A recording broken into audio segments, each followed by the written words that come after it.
Hey, buddy, how you doing? Who invited you in here? You did. Okay, what's up, buddy? What are you going to talk about? Gosh.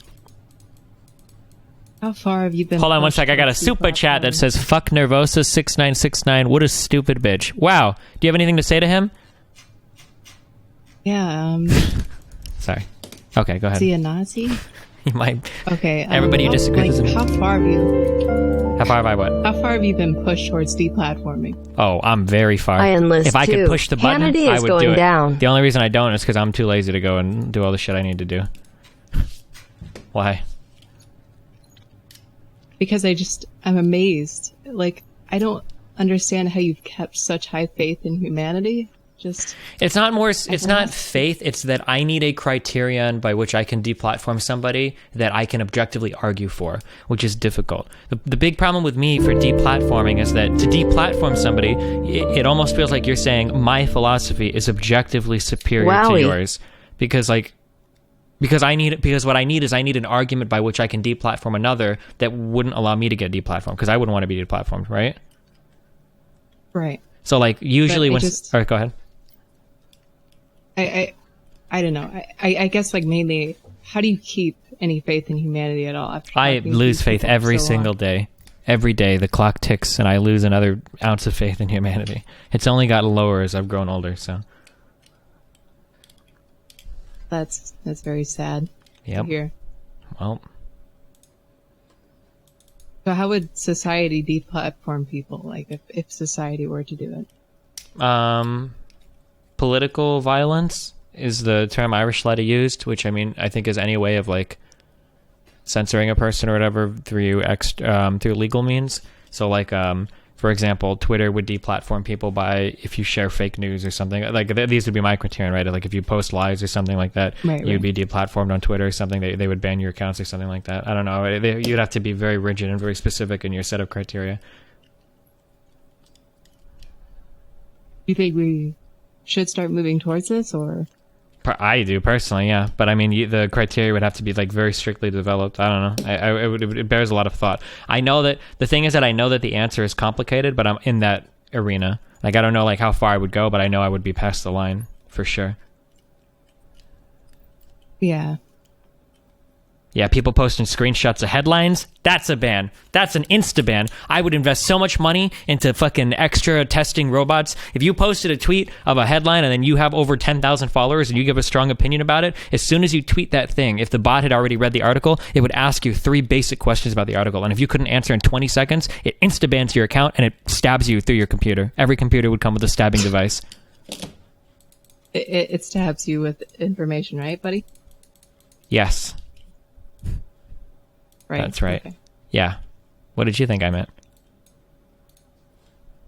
That's what I thought you meant. Yeah, okay. All right. So like, okay, for somebody like Worski, like how is he supposed to platform somebody responsibly? Like what would he do to actually not be a Nazi anymore? So I'm not even on that, like, platforming people responsibly. Like I don't know if Andy is like, if you bring on a bunch of Nazis and you don't challenge their opinion, I don't consider that to be falling under the purview of what I would be going after. It would be going after people who are intentionally or with gross negligence or recklessness spreading fake news. That would be like my starting ground, and that's the only part that I'm at right now.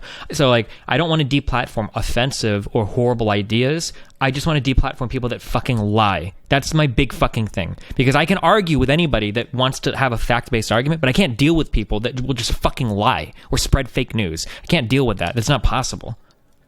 So like if somebody wants to come on and argue like, listen, I want to create an ethno-state. I want to get all the blacks and all the Mexicans out of here. Like, fine, that's fine. That person gets a platform. They can argue their shit. I love free speech. It's a goddamn beautiful thing. But if that guy wants to get up and make that argument by spreading a bunch of bullshit news around, by linking to fucking Breitbart articles that have bullshit sources, by quoting headlines and sniping data and not really making an honest argument, fuck that guy. Take him out.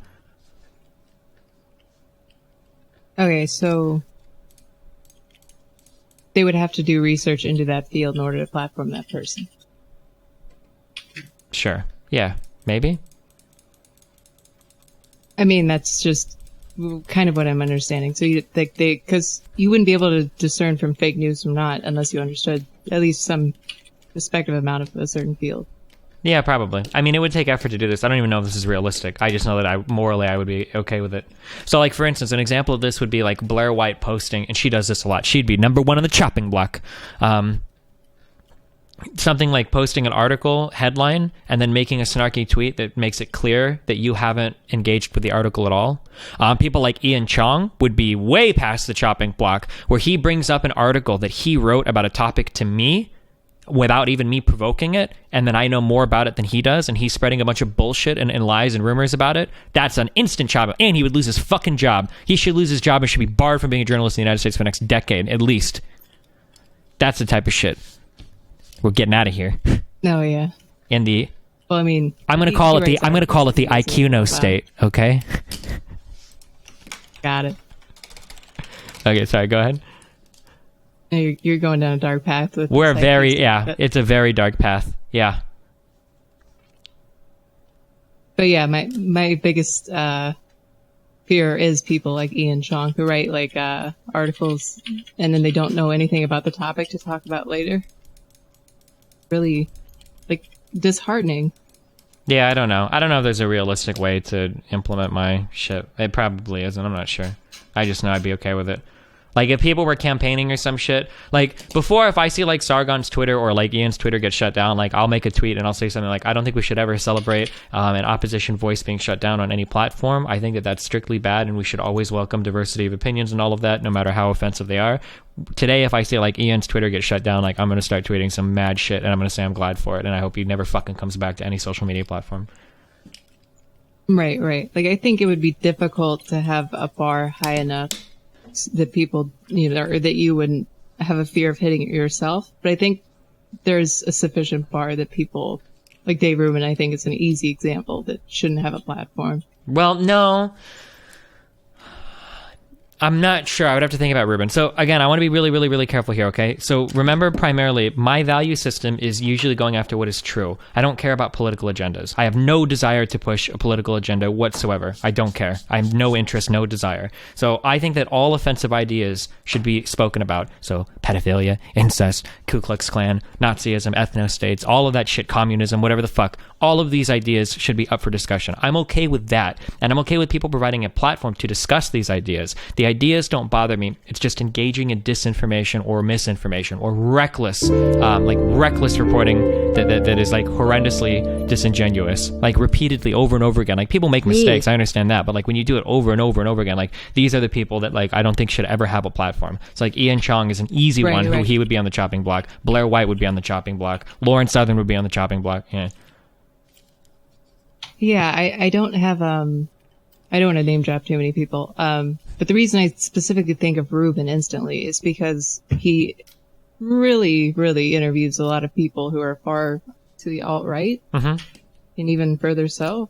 And I feel like platforming those people and giving them just, basically a softball interview to pitch their platform, I feel like really does a disservice to everybody that's watching. I don't agree with that. I mean, it gets the ideas out there. Even if you might find them offensive or horrible, it just gets the ideas out there. I mean, do you make all softball interviews illegal then, or?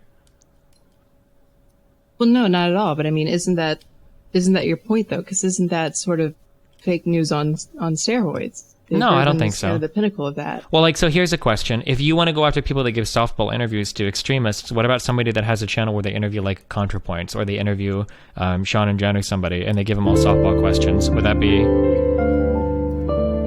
No, I feel like that's entirely different. If your channel Give me some wowies, PLS. Very clearly a stilted slant, you're just an interview channel. But Dave Rubin, I don't feel like is presented as such. It's presented as the marketplace of ideas, which it very clearly isn't.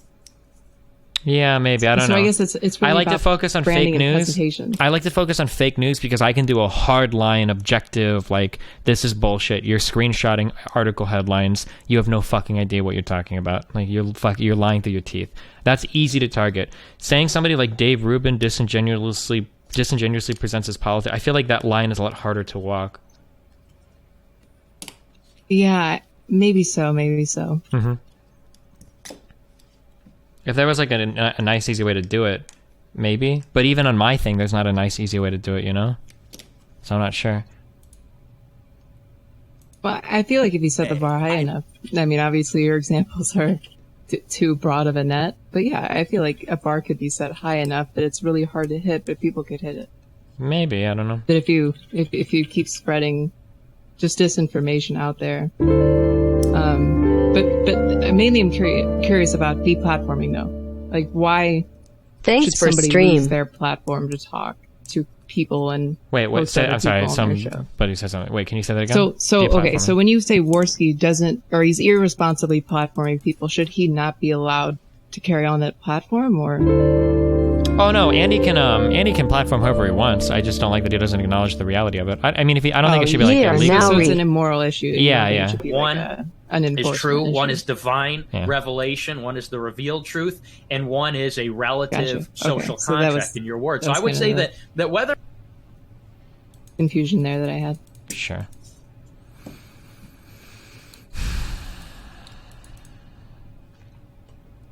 You're really bored without your Mr. Moon, huh? No, I'm just hanging out. A good time? I'm having a great time. Why, are you having a good time? Oh yeah, it's pretty dank, buddy.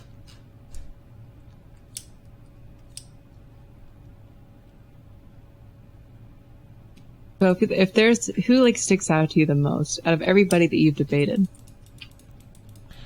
I can't possibly pick that. I don't know. I can't. There's a list. I can make like a tier list. So like S tier, like retardation. That would be the Britney girl. That would be Tonka trucks. That would be bullshit. Those three. Jesus, Andy was a cunt, huh? Much love, fam. Thanks. Yeah, he was. Those guys are the S tier idiots. I consider these guys. Maybe Dankula goes up there, or Dankula, whatever it is.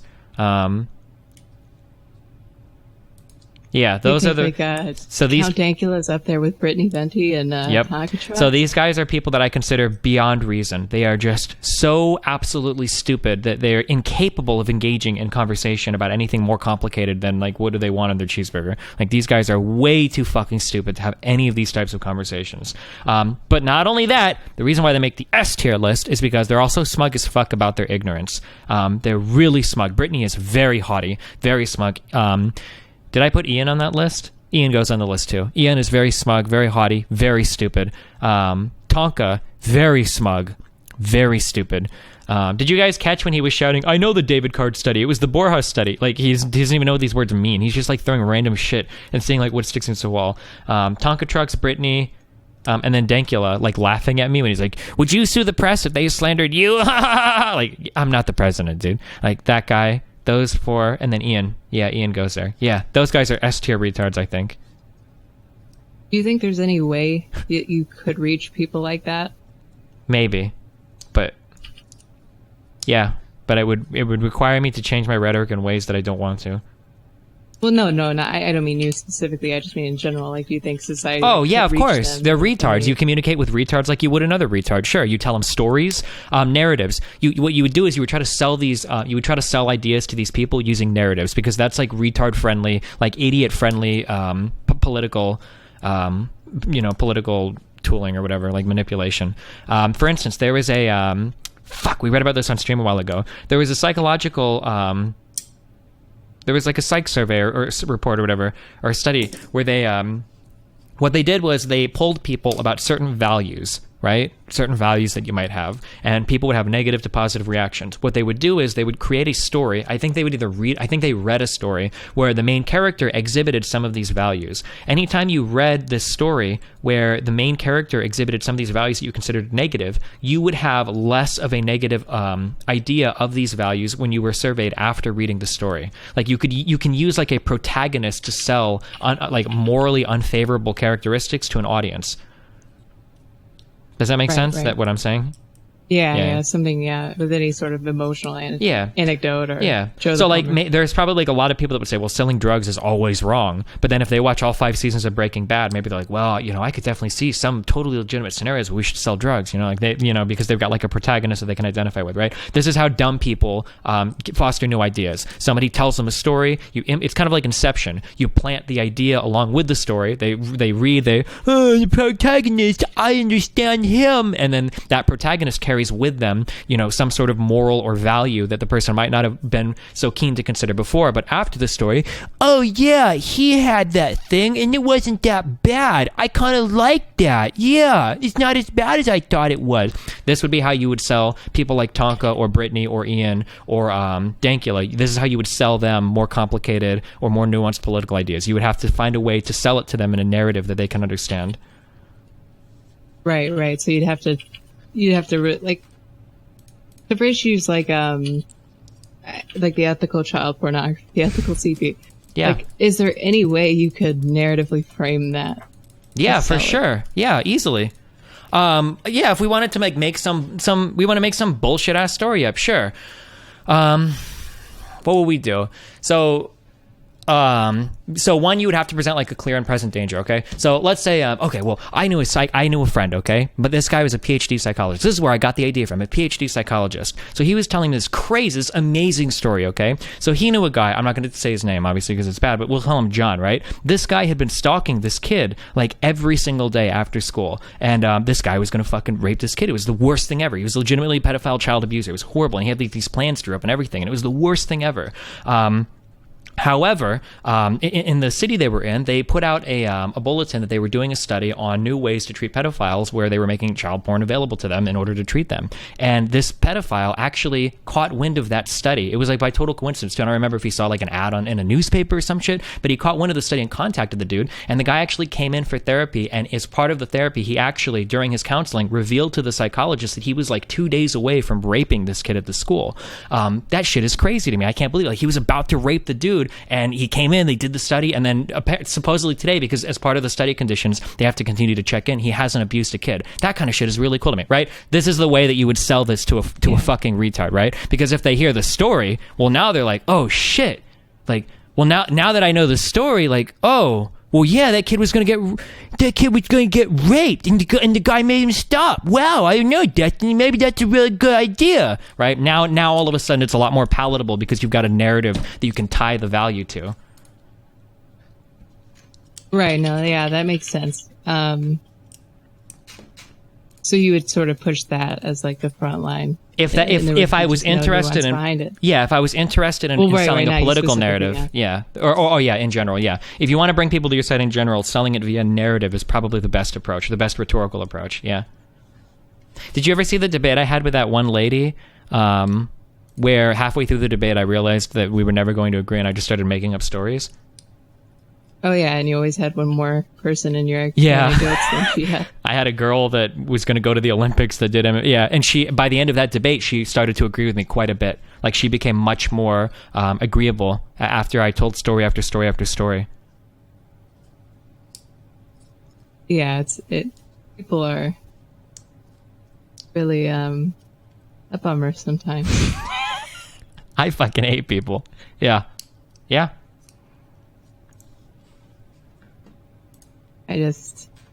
Every one of them, you have so much faith in them and the redemption arcs and all that stuff, and they all just fall. I just can't believe it.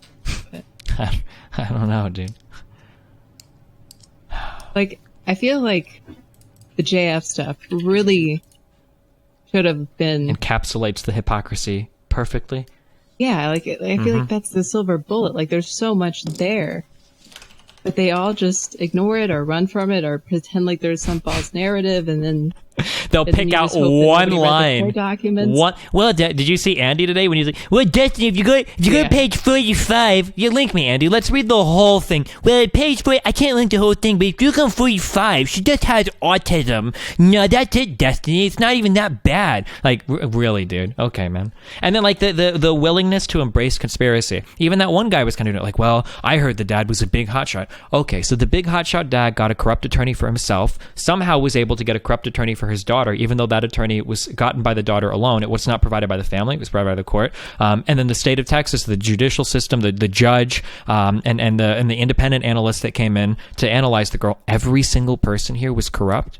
All of these people failed in the court system. And JF, the guy who has admitted enough to already be creepy, has already admitted enough of the story to be very strange, right?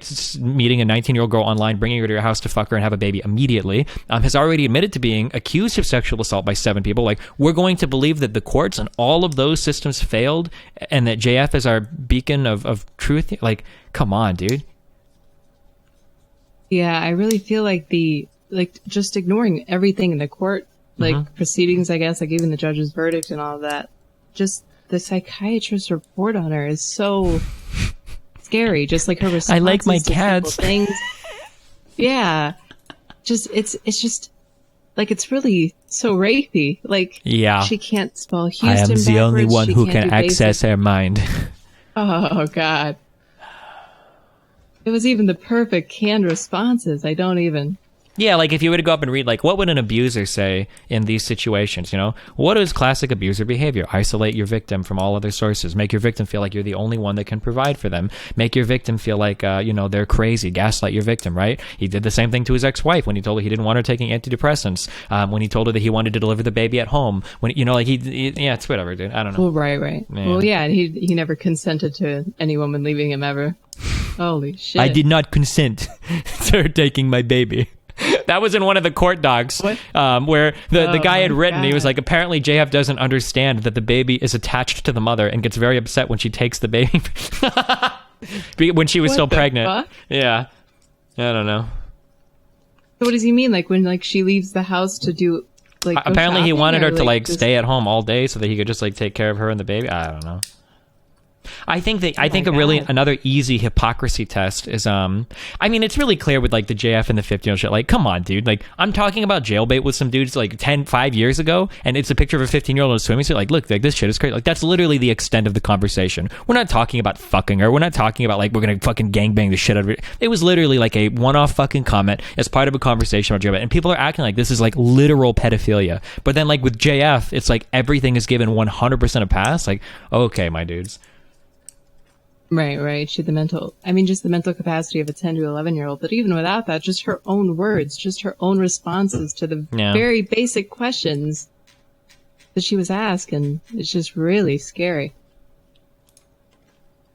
And then I think the fake news is also a really, really good test, but you can never convince them of it because they have no honesty, no introspection. Like, if you could imagine Hillary Clinton suing the media for anything, there's no fucking way they would be on board with it.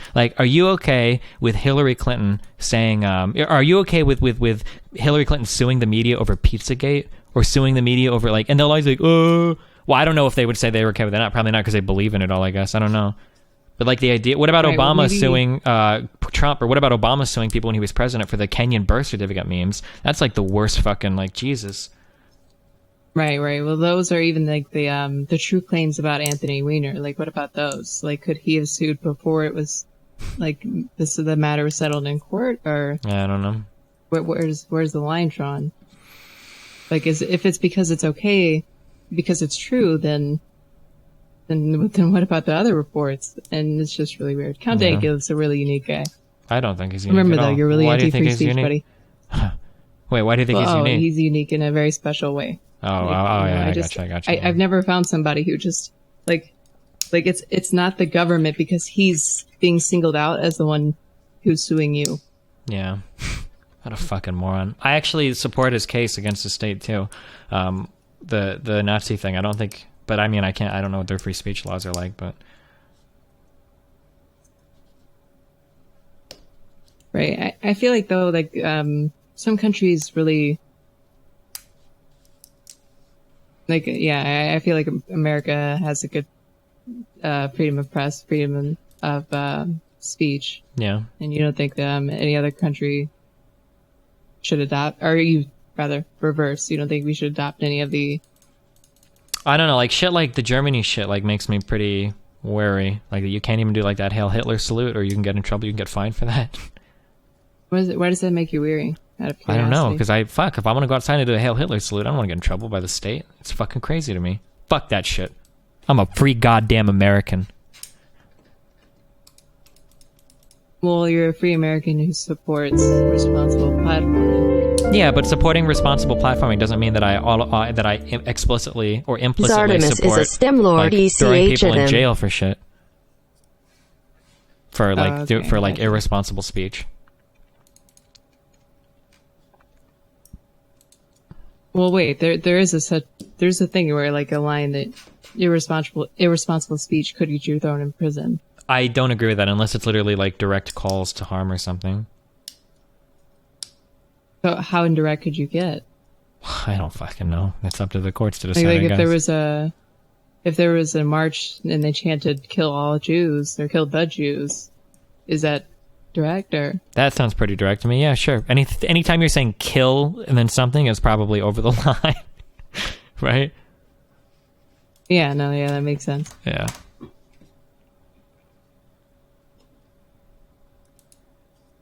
So what's your opinion of hate speech laws?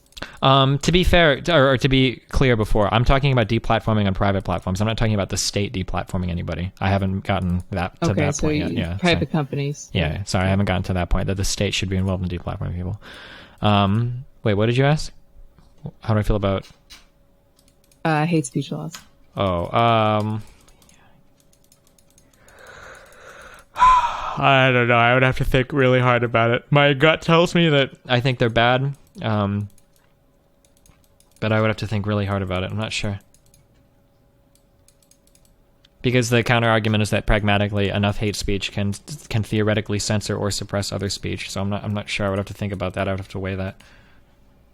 Right. Well, I mean, it's not. I feel like it's not only that, but I feel like the hate speech laws are there to give that not necessarily preemptive strike, but like when speech is basically kill all of this group. Mm-hmm. Like I think that's why the hate speech laws are there, because they're not necessarily a threat towards any one person, but what do you charge them with otherwise? Sure, yeah, I don't know. I mean, if that's what you mean by hate speech, like just like directly threatening somebody, then I'm probably... Well, no, right. It's more broad than just that, but Sure. I think it covers a lot of areas that need to be covered.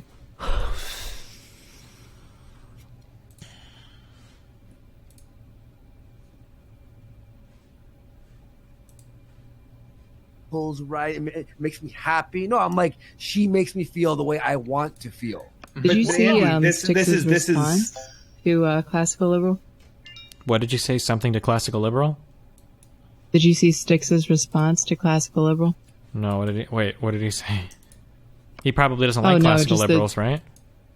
No, classical liberal, the person who tweeted the video of his... Oh, no, sorry. What about it? What was his response? I was just asking if you saw it, because it was very weird in the way he said, like, okay, he's changed his mind on certain things, but he refused to say what certain things he's changed his mind on. Like, he said he was very, like, he said he had nothing to respond about in the discussion with you. Well, he said something along did the make a lines of, like, response video. it was like, well, I wasn't there, so I don't know if the Holocaust happened, or something like that. Are you talking about that response? No, he said he made a well, he might have said that, but I don't think anything was that bad. He said, well, that's what he had said a lot to of wrong me, opinions. But, go ahead. Yeah, but he said, like, for instance, Zyklon B was certainly a wrong opinion that he had held, but he wouldn't name anything other than that was specific in the video.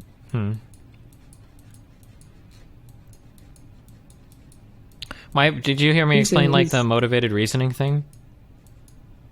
No, did Like, you explain that to My me? problem with Zyklon B wasn't the fact that he was wrong about it. It's that I felt like it was indicative of, like, hardcore motivated reasoning on his behalf. Do you know what I mean? Do you know what motivated reasoning is? Or are you familiar with the concept?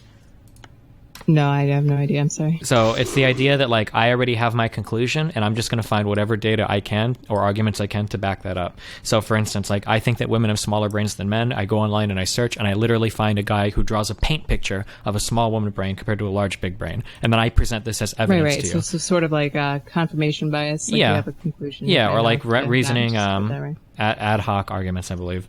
But like the argument is that like, the problem is that if a person sees that and then you present evidence to them that that's wrong, them saying, oh, well, you're right. Okay, well, I take that back. That isn't enough of a retraction, because the problem isn't that you believe something incorrectly. It's that you were so quick to jump onto an incorrect explanation that it raises the question of whether or not you're actually honestly searching for data, or if the conclusion is foregone to you and you're just trying to back it up. Is it right? No, yeah, that sounds, yeah. So, like, the Zyklon B thing bothered me because I remember I heard about it on a video, and I've heard of Zyklon B in the past, but I heard it say it on the video, and then I went and I looked it up on Wikipedia, and in the first 2 paragraphs, you see that Zyklon B is hydrogen cyanide, which interferes with cellular respiration. Like, it was very easy to look up. So, like, the fact that somebody could read something about that, get brought in real hard, thinking that Zyklon B was just a delousing agent, and then talk about it on video and feel confident enough to do all that without even Googling what Zyklon B was, that makes me feel like you're engaged in a form of motivated reasoning. Right? Right. Yeah. Do you feel like the race realist movement is entirely that?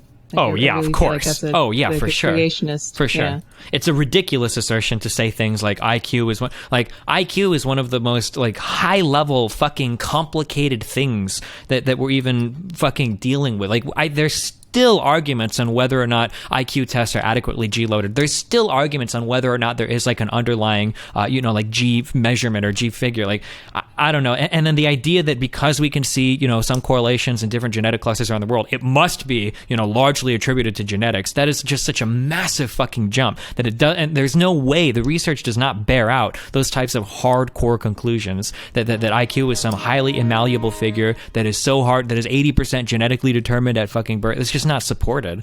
Not at all. Yeah. And I'm really curious why they've never really answered the question. What do you do with the dumb white people? Do we just keep people who are born, like, with certain intellectual deficiencies? Yeah, because everybody is already so, like, race mixed and shit. Yeah, I don't know. Well, I wasn't even saying that. I was just saying, like, any mental disability that would make you a higher predisposition towards having a lower IQ. Yeah, no, never mind. I mean, if you're on the, like, path to an ethno state, then eugenics is probably a pretty easy, like, tangential thing. They'd probably just say, yeah, sure, we can kill dumb people or, like, retarded people for sure, I think. No, right. I think that's an easy step to take logically, but I don't think any of them would concede that. I don't think any of them would agree with eugenics if you proposed that as, like, if you were. I feel like I have to some before, and they've said they're okay with it. I would have to go back and look. Exactly, but I feel like they've conceded that before. If they're okay with eugenics? Yeah. I feel like they would. Keep in mind that people are a lot more honest today about what they'll argue for. Like, they'll say, like, I'm okay with eugenics. No, of course. But I feel like that defeats the point of race realism. You're just a racist. I mean, if you're for eugenics, then... What do you mean? Kind of... Like, because eugenics is so closely associated with racism already. Yeah, but race realists are okay with being racist because race is real. That would be their argument, right? Like, yeah, of course I'm racist. No, I acknowledge that races exist. That's why the rebranding took place. Well, the rebranding took place because to call yourself racist sounds bad. But if you say you're a race realist, you still believe in all the things that racists did before. Like, well, black people are intrinsically stupid compared to white people. I don't want black people. Like, you still believe in all the same racist shit. You've just found a new label that makes it sound a little bit more, palatable or whatever. Right. Oh, God. Winstick said today that he was an anarchist. They wanted small government. I don't know. Oh, man. I felt like I was like, I'd rather talk to communists than anarchists, I think. Because communism is at least like a possible direction that we can kind of flirt with. But anarchism, I'm okay with that. It's not entertaining to me. Yeah, I just don't even... Like, where do you begin? Because I don't even think he knows his own... Well, even the ethno-state guys don't. When Ryan Falk was like, well, I don't know, maybe part of California will break off and form another state. It's like, really? You really think this is going to happen, dude? Well, I think that's just his path to getting there. And he's just trying to find any path to get there. Sure. And as insane as the one he has currently, as his optimistic quote-unquote hope. But okay, so I'm kind of curious about, if you don't mind, your opinion on abortion being murder. Oh, no. Do you not want to talk about it, or? So basically, the way that I view this is, I don't know what the best way is to define a human life other than the moment of conception, because that's when your DNA is created. I haven't found another definition that adequately defines the beginning of human life until then. So I feel like a zygote must have moral consideration due to my reciprocated value system. Once I was a zygote, I would have never wanted to have been terminated. Therefore, I have to advocate that other zygotes not be terminated. Well, why does it go that far? Why does it extend all the way to that moment of conception? Because that's the first defining point of your existence. If you can find another point to define it that's not arbitrary, I would welcome that argument. When you're birthed. So I reject this because I just don't see that being a logical argument, that you have a child that is inside of a mom and then the passage through the vagina all of a sudden makes you human. That argument doesn't work for me. It just doesn't feel... Sure, but I think the reverse seems awfully silly. Like that a zygote gets the same protections as a human being, at least morally. Why, though? Because it's a zygote. Yeah, but I was a zygote. Okay. And before that, you were nothing. Cells and no. Before that, you're nothing. You're never a sperm, and you're never an egg. Well, okay, what you're makes that zygote? What makes that zygote specifically you, though? Your DNA. Besides, it just eventually. So the DNA that makes you is what gets the moral consideration. Sure, it's the easiest, most consistent way I can define the start of your existence. Would you say the morning after pill is murder? I think I have to look into how exactly it works, but the morning after pill works to eject an already formed zygote, right? I'm pretty sure that's how it works, right? My knowledge, yeah, fertilized egg. Wait, what did you say? Yeah, it's my knowledge. Yeah, fertilized egg. Yeah. It's ejecting a fertilized egg. So yeah, I would argue that that's probably a form of abortion, which would be murder. Yeah. People are saying no. I'm almost positive that Plan B involves like shedding the lining of the uterus or something in order to eject a fertilized egg. I'm almost positive that Plan B is a Hold on, actually. Whoa! Everybody in chat, I scrolled up. I'm saving all of you. Okay, if you guys that all just spammed no are wrong, we're throwing out big 1,000-hour bans.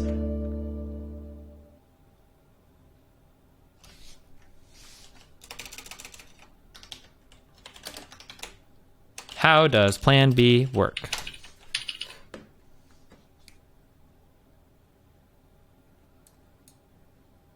Oh, I can't wait. Oh, I'm about to ban. Hopefully. Well, I could be wrong. I mean, if it doesn't get rid of a fertilized egg, then the drug acts primarily by stopping the release of an egg from the ovary. It may prevent a sperm from fertilizing the egg. If fertilization does occur, Plan B one step may prevent a fertilized egg from attaching to the womb. So that would be an abortion. Well, I don't know if it would be considered an abortion. Morally murder. Yeah, sure. Yeah, because you're formed as a zygote at that point, right? Right.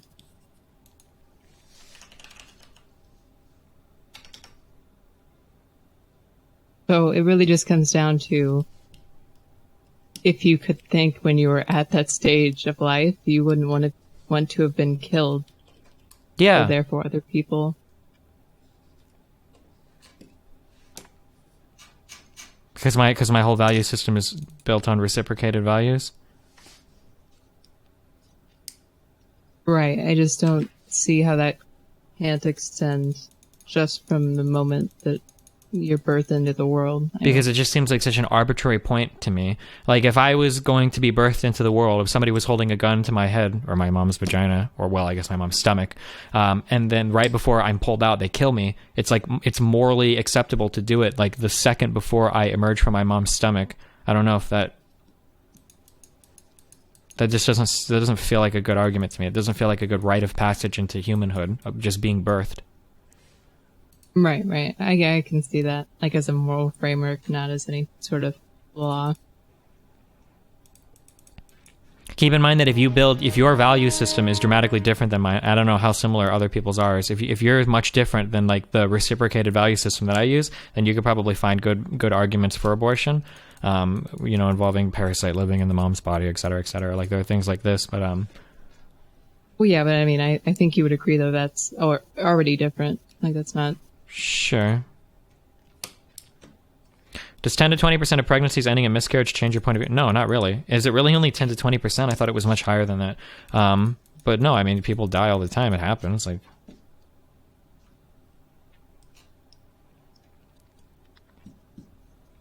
Yeah, that's sort of like a heart attack argument. sure.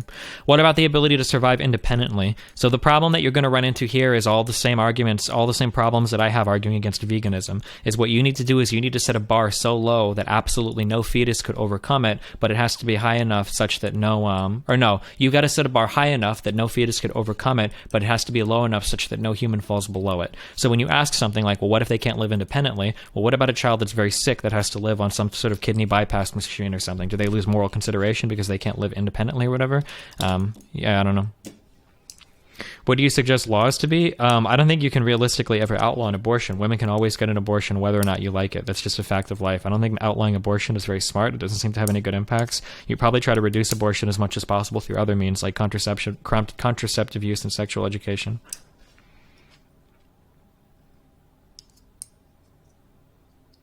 So do you think we should do something to help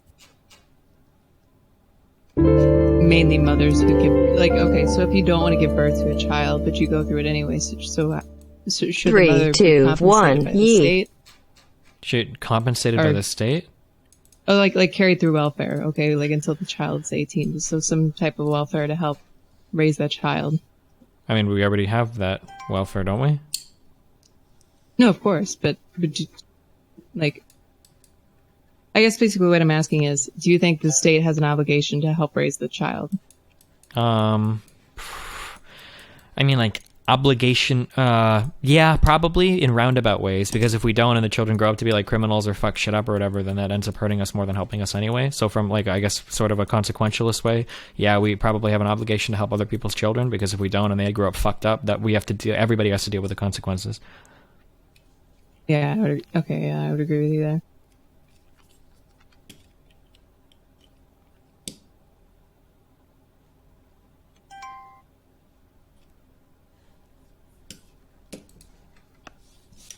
We disagree on, buddy? I don't know.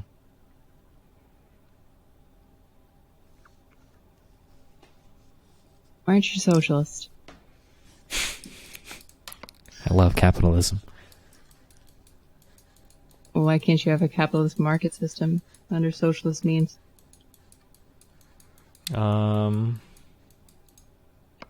mean, doesn't capitalism also speak to things like labor and whatnot? And doesn't all that labor and everything work fundamentally differently in a socialist system? Sure, but wouldn't labor be more, I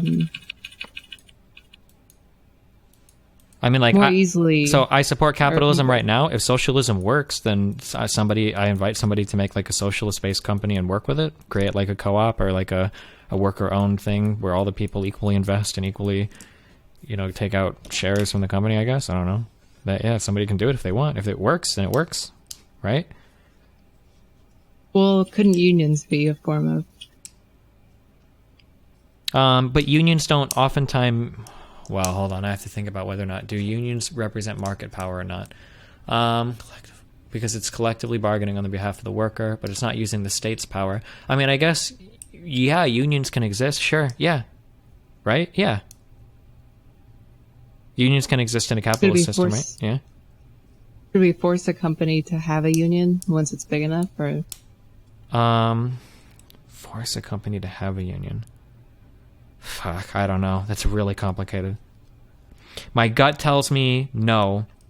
The state should never be allowed to force a company to have a union because just morally, it just sounds wrong to me. But let's say that you had a company that was so large that workers were getting fucked, but the company had reached such an economy of scale that no other company could realistically compete. Should that company then be able to... I'm not sure. Because basically whenever I think about a question like this, what I'm trying to think of is there a market failure? And if there's a market failure, I'm always okay with some sort of government intervention, right? So just to trigger X kills me in the chat, something like net neutrality, I would consider the ISPs being prone to being naturalistic monopolies, I would consider that a form of market failure. And market failures, I think, should always be remedied by some sort of government policy. So would a company being too big to have any threat of unionizing happen, and where no other companies could compete. I mean, if that market failure existed, then yeah, I would be okay with remedying that with government shit. Does that make sense? Yeah, that makes sense. Yeah.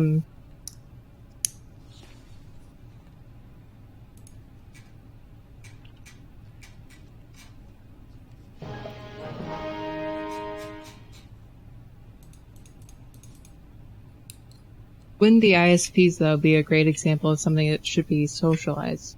Like the government should be doing this. I don't think any privatized internet should exist in America, at least. I don't know. I mean, don't you see it similar to like postal service? Like the reason it caused so much in some areas is that's a bad example What do you because mean? there are competing services to the postal service, right? FedEx and UPS and DHL. sure, I think. couldn't there be competing? Like same thing competing with, things to the state ISP. Sure. I mean, if there could be, then yeah. I think Option Select presented a really interesting analogy where he was saying the last mile would be state-owned.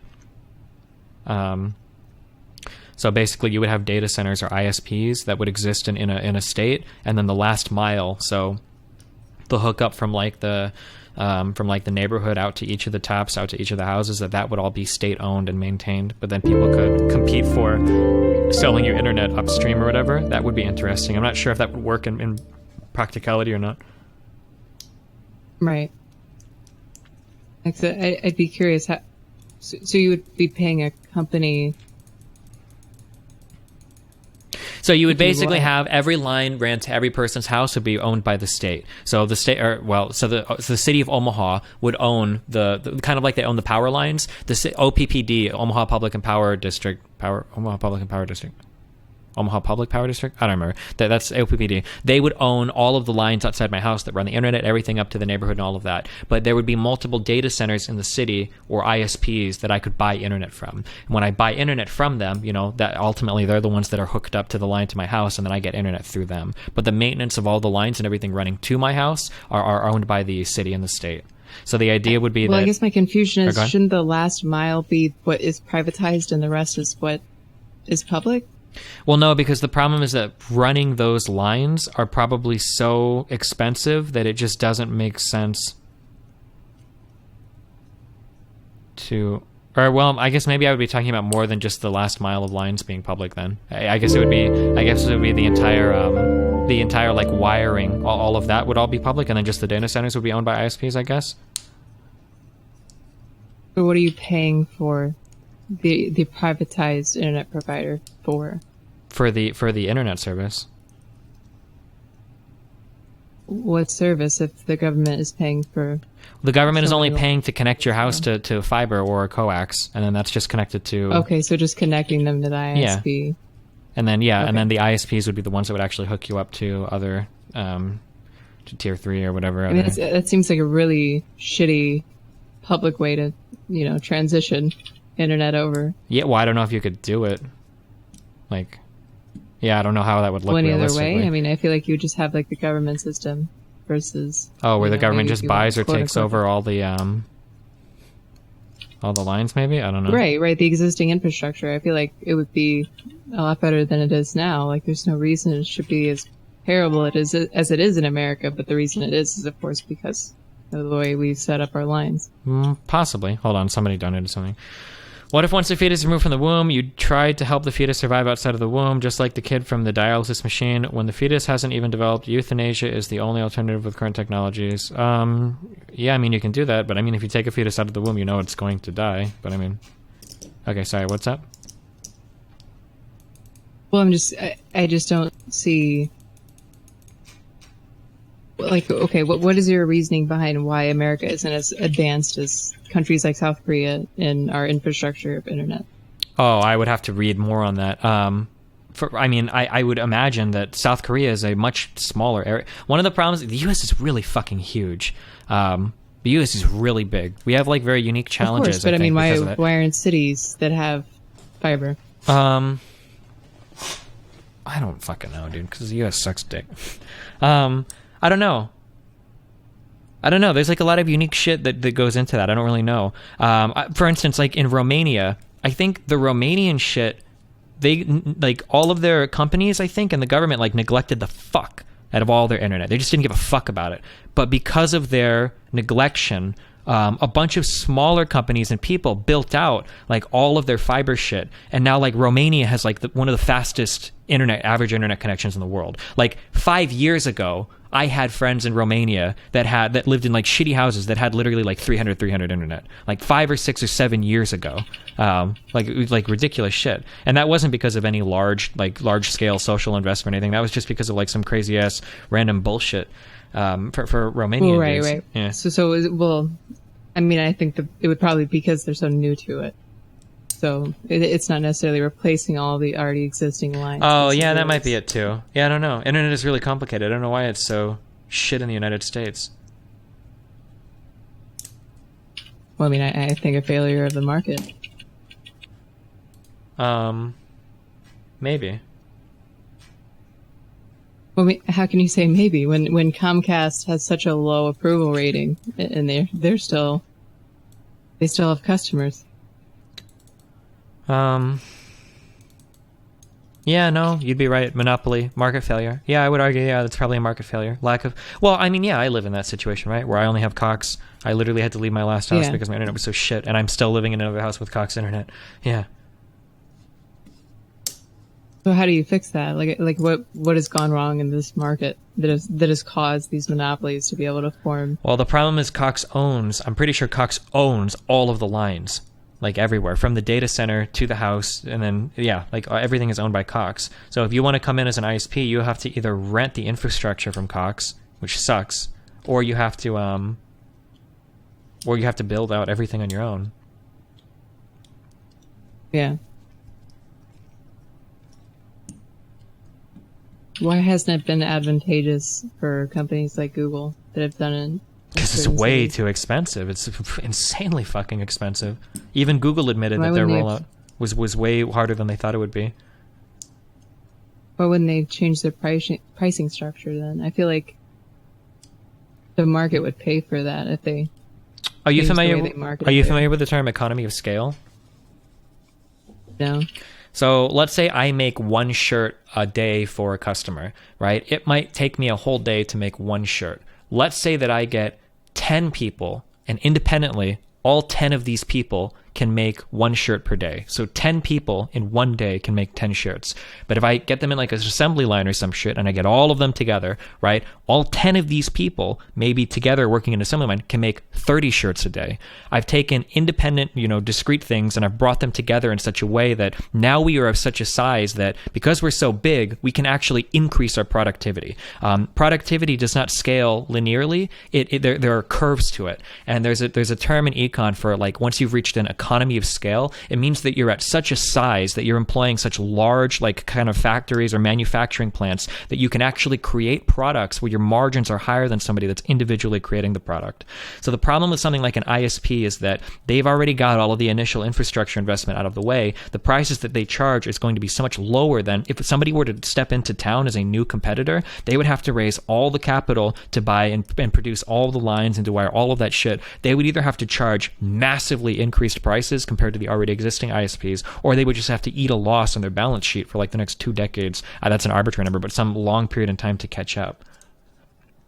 Well, you don't think there's any sort of like preemptive buy-in to a system that could support it being spread out more? I think if they would have to buy it, you would have to run everything. You'd have to pay for a whole new network to be looked, right? No, I'm saying didn't Google's their original idea was a city would have to have people pre-sign up for it, so you would already to show interest, to show interest in it, to show Google that there's a reason to build this infrastructure because you already have this, clientele to sell to, this customer base. So why couldn't that happen with other ISPs? Why haven't other ISPs shown any interest in that? My guess is because there's just not money in doing it. You just can't do it. It's not profitable. I don't think Google Fiber is profitable. Would you agree with that, or do you think it is? No, I don't think it is. But I think they just their pricing structure was so low. Like it wasn't really that high or. Well, yeah, because they're not even pricing it to be competitive. profitable. It's just like a fun project from Google. They don't really care. They're not trying to make money. But then off why it. not price it to be profitable? Because like, I that feel like even if it pricing was might be priced as really much as you fucking would- high. That pricing might be $800, $900, $1,000 a month. Do you really think so? I mean, wouldn't that just be to like hurry up and recoup the cost of your initial investment? But I mean, if you're looking to be a company that's around for more than Well, didn't a lot of the decade. ISPs that have their infrastructure now get a ton of subsidies and shit from cities and whatnot to build out a lot of their infrastructure?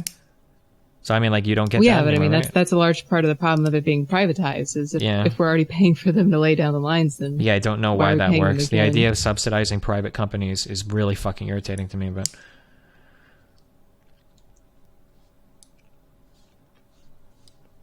yeah, I mean the same thing goes for stadiums. Our cities pay for stadiums all the time.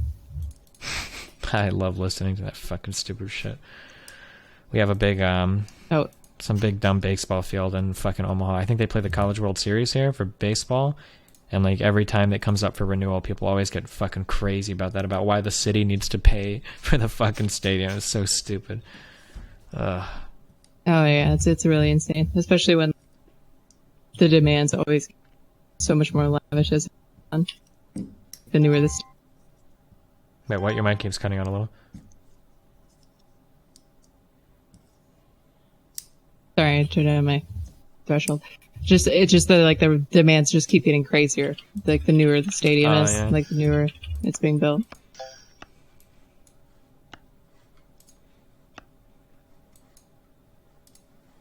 So do you think any of that should take place or Any of the... subsidization of Oh, I mean, private? it just seems like that seems like a waste to me. I don't want people running competing lines. It seems like the lines should be shared. So either owned by the state or forced companies to lease them to other people or something. I don't know. Like just the thought of having so much waste, that seems like so much waste of lines competing to, or ISPs competing to run lines, multiple lines to houses. I don't know. Wouldn't you see that sort of similar to water pipes though? Like that's just one. Yeah, but I would argue the same for water pipes. It would be a huge waste if multiple utility companies were running. No, right, and then no, exactly. That's why it should sort of be like you don't really have a choice of water company. Yeah. It's just where you live. You have that, and then they're really Yeah. heavily regulated. Yeah. So why aren't ISPs held to any sort of standard whatsoever? Oh, I mean, I don't know. I don't know the answer to that, or if they should be. I'm not sure. I don't know if there's as much innovation in like water and electric delivery as there is in ISP shit. I don't know if that's true or not. Also, ISP and water and electric, ISP is much more complicated in terms of data delivery. That system is very complicated and very nuanced and newer. The technology is newer and everything and changing more. Yeah, I don't know. I mean, it's approaching a decade. More than that. I feel like our technology, our laws haven't caught up with our technology in so long. No, of course not. But I'm just That's saying just that like like government providing in general. internet is very complicated, more so than just providing water. I mean, I'm Yeah. sure that there is innovation and shit that like, you know, goes into like water and electric shit, but you're never asking like what individual like water packets or electric packets do I want to get to my house, right? I think that the interaction with the technologies is much different. Right.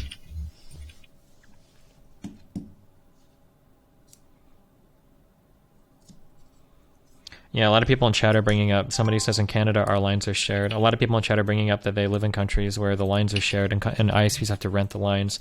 I mean, like, that seems like the reasonable thing for me. Like, it's infrastructure that the whole city should care about because pretty much everybody has internet, so I'm okay publicly paying for it. We want to keep the lines running well, and then an ISP can open a data center and they can run, you know, they can hook up at the last, you know, towards them. Yeah.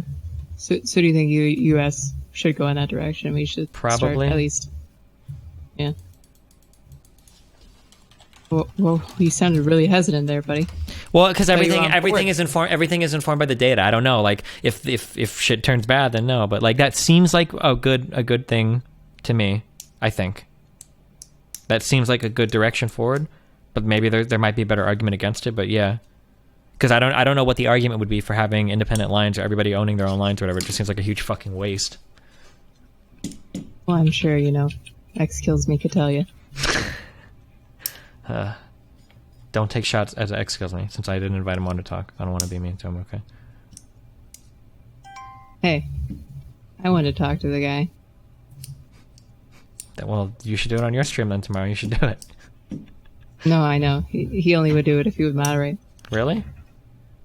Yeah. Oh, shit. The topic was lobbying, buddy.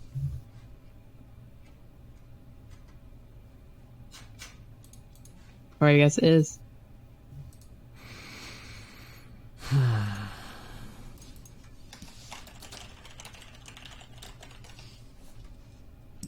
Yeah, before I forget, change Captiony's name in chat. I kind of like his name being fucked up, actually. I'll get to it eventually, though.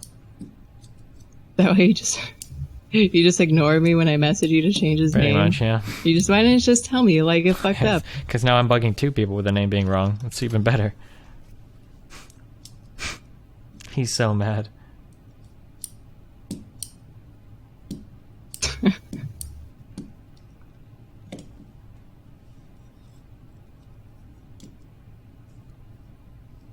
Why do you have such a vitriolic response to your viewers, your chatters, your community? I bet he made fun of my league play. I bet if I go through his logs, he'll be talking shit. Okay. So because you might have made fun of one of your league plays, maybe you should just get good. Well, someone's going. Your name's getting changed next. I'm gonna call you White Nervous Lady. I'm gonna rename you in chat right now. Nervous is already Latin for nervous. So, I mean, you might want to be a little more creative. No, I'm good. I actually like the English part. It's less pretentious. How far are you into Nier on very hard? We're most of the way through C. We're almost done with it. Holy shit! What a god. No, not at all. You have to go back to try to 100% it to be you.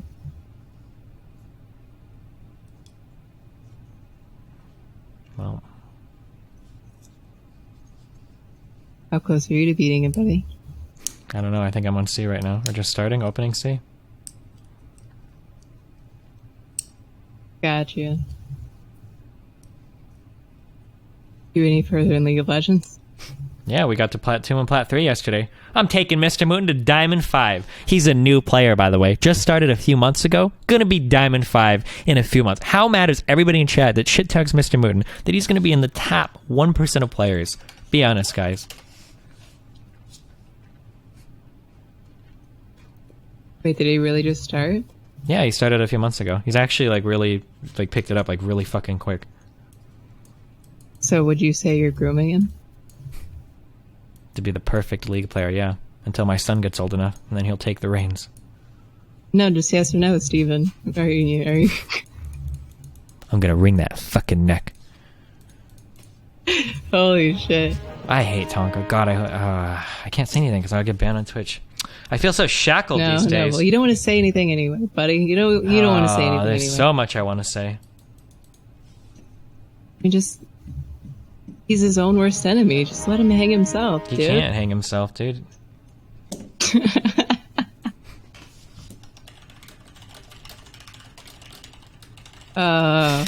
Just be careful if you see any Mercedes, okay, buddy? What? Oh, yeah, I remember that one. That was a good-ass meme. I mean, it bends. What? Classic. Oh, really? Yeah.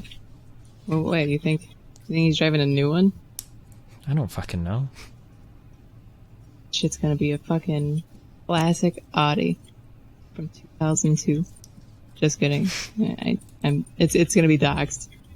These are gonna be doxing conspiracies. It's already out there. Too far. We've gone too far. We need to back up. You need to stop looking into it. Too late. It's already out there. Oh shit. Okay. I'm gonna talk to Xkelsny real quick and then kill myself. Ironically.